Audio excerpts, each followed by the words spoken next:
What is up everyone, welcome to my channel, and in this short video I will show you how to use dual messenger or WhatsApp in Samsung Galaxy M12.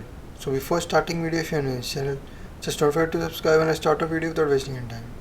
So to enable dual messenger or WhatsApp, first of all you just need to go to settings and then follow every step as I am showing you in this video.